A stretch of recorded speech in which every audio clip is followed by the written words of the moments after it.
Hi guys, welcome to How to Maximize. In this video, I will show you how to play music in the Discord app. First, go to your web browser. Here, search for MusicBot Discord. Scroll down until you reach the top.gg website.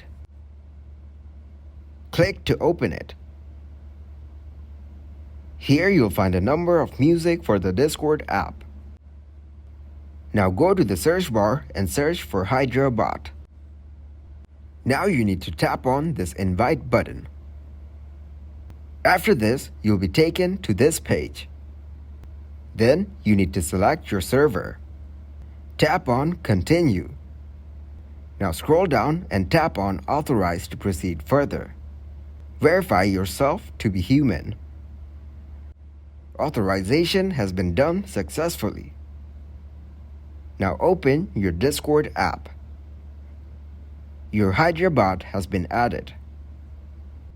You can also see all the commands have been added. Now tap on Menu on your top left. Then tap on General. Here select Join Voice. Now you can search and find any song you want. Thanks for watching and please leave a like, subscribe and share.